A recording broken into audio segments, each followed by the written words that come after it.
Hi friends, welcome to my channel Dipali's eating show and creativity. তোমরা সবাই কেমন আছো? নিশ্চয়ই খুব খুব ভালো আছো। আমিও মোটামুটি আছি। তো দেখো, এখানে একটা পটলের রেসিপি নিয়ে চলে এসেছি।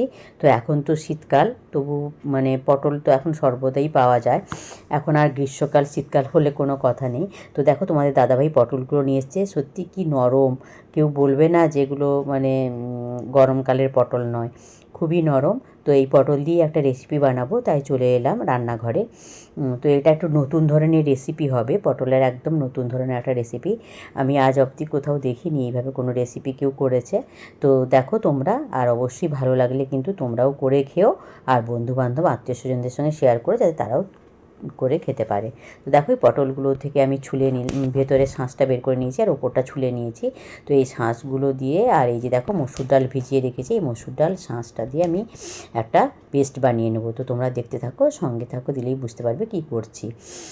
তো এই দেখো, এই যে একটা মিক্সচার গ্রাইন্ডারটা নিয়ে নিয়েছি, দিয়ে তাতে দেখো এই যে পটলের মানে শাঁসগুলো দিয়ে দিলাম, আর দিয়ে দেবো, দেখো কি দিচ্ছি। তো দেখো, এই যে মসুর ডাল যে ভিজিয়ে, এই মসুর ডালটা আমি আধ ঘন্টা ভিজিয়ে রেখেছিলাম ঠান্ডা জলে, সেটা আবার দিয়ে দিচ্ছি।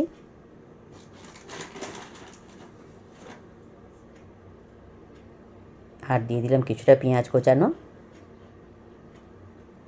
আর দিলাম কিছুটা ধনে পাতা, আর একটু জল। ব্যাস, এটা দিয়ে এটাকে আমি একটা পেস্ট বানিয়ে নিচ্ছি। আর দেখো, একটা বাটনা বানিয়ে নিচ্ছি। সেটা হচ্ছে কয়েক কুচি আদা দিলাম, রসুন কয়েক কোয়া দিলাম,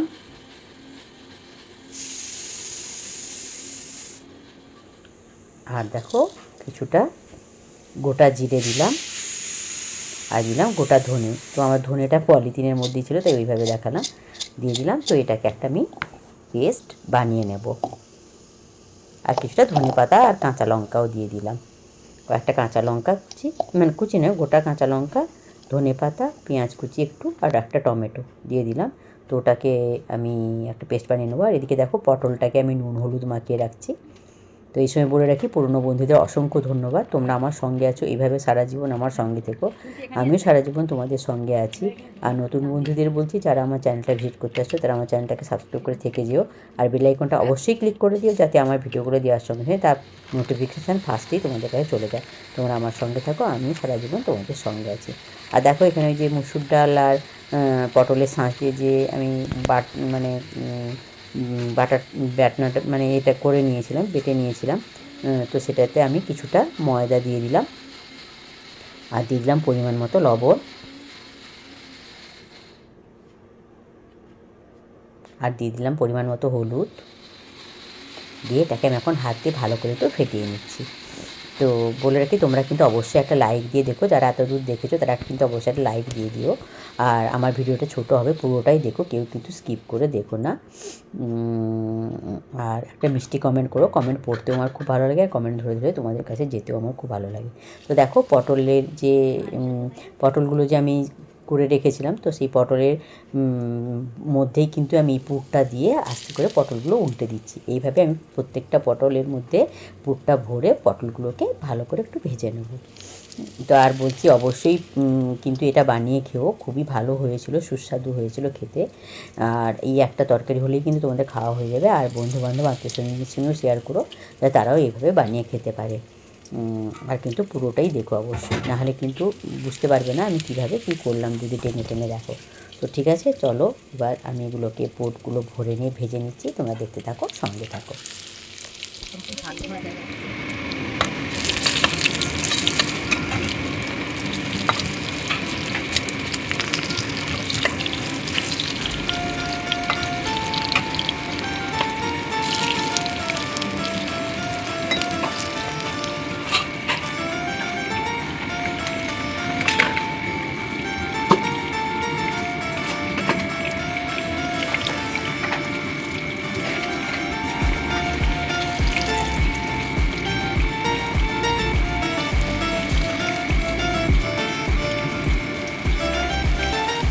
তো দেখো বন্ধুরা, আমার পটলগুলো তো ভাজা হয়ে গেল। এবার আমি আলুগুলো ডুমো ডুমো করে কেটে রেখেছিলাম, যেহেতু তরকারি করব তাই আলু দিয়েই করব। তো আলুগুলোকে আমি এখন ভালো করে একটু লাল লাল করে ভেজে নিচ্ছি। তোমরা দেখতে থাকো, সঙ্গে থাকো, কেউ কোথাও যেও না। তো দেখো বন্ধুরা, এই যে পটলগুলো আমি ভেজে নিয়েছি, আর এখানে দেখো কিছুটা ধনেপাতা কুচি করে নিয়েছি, পেঁয়াজ কুচি করে নিয়েছি, শুকনো লঙ্কা, টমেটো আর কাঁচা লঙ্কা নিয়ে নিয়েছি। আর এই যে দেখতে পেলে বাটনাটা করে রেখেছিলাম, সেই বাটনাটাও আমি বাটিতে করে নিয়ে নিয়েছি। তো দেখো এবার আমি কড়াইতে তেল দিয়ে দিলাম। তেল দিয়ে ওই ভাজার পরে যেটুকু তেল ছিল সেই তেলটা কমিয়ে নিয়েছি, যেহেতু সাদা তেলে ভেজেছিলাম। এবার সর্ষের তেল দিলাম, দিয়ে এবার তেলটা গরম হতে আমি দিয়ে দিলাম কালো জিরে, বেশ কিছুটা কালো জিরে দিয়ে দিলাম। কালো জিরাটা একটু ভেজে নিলাম, তারপরে দেখো কয়েকটা শুকনো লঙ্কা কেটে আমি দিয়ে দিলাম। তো এবারে শুকনো লঙ্কাটাও আমি ভেজে নিচ্ছি। শুকনো লঙ্কা আর কালো জিরাটা আমি ভালো করে একটু ভেজে নেবো। দেখো ভাজা হয়ে গেছে। এবার আমি পেঁয়াজ যে কুচি করে রেখেছিলাম, সেই পেঁয়াজ কুচিটাও দিয়ে দিলাম।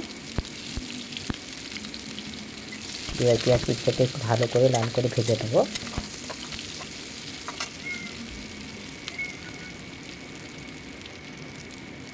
তো দেখো পরিমাণ মতো লবণ এখানে আমি দিয়ে দিচ্ছি। আর যেহেতু ওই এতে ব্যাটারটা একটু লবণ দেওয়া আছে, তাই জেনে বুঝে দিতে হবে। আর দিয়ে দিলাম একটা হাফ টমেটো কুচি। এটা একটু ভালো করে ভেজে নিচ্ছি। তো দেখো পেঁয়াজটাকে আমি একটু খুন্তি দিয়ে কেটে দিচ্ছি, যাতে ওর মধ্যে থেকে ঝালটা বেরিয়ে আসে। তো দেখো তারপরে এই যে বাটনাটা যে করে রেখেছিলাম, সেই বাটনাটা আমি 2 চামচ এখানে দিয়ে দিলাম। দিয়ে এটাকে একটু ভালো করে নেড়ে একটু জল দিয়ে দেবো, যাতে না লেগে যায়। জল দিয়ে দেখো একটু ভালো করে নেড়ে করে নিচ্ছি, মশলাটাকে ভেজে নিচ্ছি। দিয়ে দিলাম একটু হলুদ।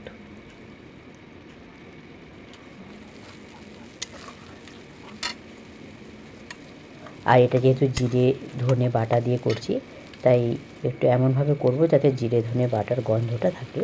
তো দেখো আমার মনে হলো যে একটু লাগবে, তাই জিরে ধনে বাটাটা আরেকটু আমি দিয়ে দিলাম। দিয়ে এটাকে একটু ভালো করে আমি কষিয়ে নিয়ে দেখো এবারে ভাজা আলুগুলো দিয়ে দিচ্ছি। আলুগুলো দেখতেই পাচ্ছ লাল লাল করে ভেজে নিয়েছি। এটা ভাজতে ভাজতেই সেদ্ধ হয়ে গেছে প্রায়, তাই রান্নাটা আর বেশিক্ষণ সময় লাগবে না। একটু কষিয়ে নিয়ে দেখো কষানো হয়েছে, একটু চিনি দিয়ে দিলাম অল্প করে। তো চিনি দেওয়ার পরে এবার একদম কষানো হয়ে গেছে। এবার জল গরম বসিয়ে দিয়েছিলাম, তো জলটা আমি অ্যাড করে দিলাম। আর এতে একটু জল বেশিই লাগবে, কেন বুঝতেই পেরেছো যে পটলের মধ্যে যেহেতু মুসুর ডালের পুরটা ভরা আছে, তাই ওটা পরের দিকে জল একটু টেনে নেবে। তো দেখো ঝোলটা ফুটে উঠেছে। তো এবার আমি এক এক করে পটলগুলো এর মধ্যে দিয়ে দিচ্ছি। দেখতে থাকো, সঙ্গে থাকো।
তো দেখো বন্ধুরা, আমার রান্নাটা কমপ্লিট। এবার আমি ধনেপাতা কিছুটা এর উপর ছড়িয়ে দিচ্ছি।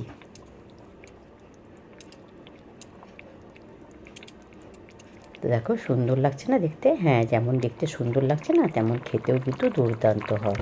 তোমরা অবশ্যই কিন্তু একবার রান্না করে দেখো। তো দেখো এই যে ফাইনাল লুকটা তোমাদেরকে ভালো করে একটু ঘুরিয়ে দেখিয়ে দিচ্ছি।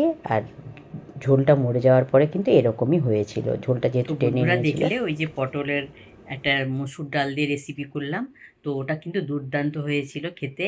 আমি আমরা খাওয়ার সময় আসতে পারিনি বিশেষ কারণে। তো আমি যেহেতু খাওয়ার পরে ভয়েস দিচ্ছি, তাই বলতে পারছি খুবই খুবই সুন্দর হয়েছিল। তোমরা অবশ্যই কিন্তু এইভাবে একবার পটল রান্না করে খেও, খুবই ভালো লাগবে, আর কোনো তরকারি লাগবে না। আর অবশ্যই বন্ধু বান্ধব আত্মীয় স্বজন সবার সঙ্গে শেয়ার করো, যাতে তারাও এইভাবে একটা সুন্দর রেসিপি বানিয়ে খেতে পারে নতুন ধরনের। সবাই খুব খুব খুব ভালো থেকো, সুস্থ থেকো, সাবধানে থেকো, আমার সঙ্গে থেকো। Good afternoon, by.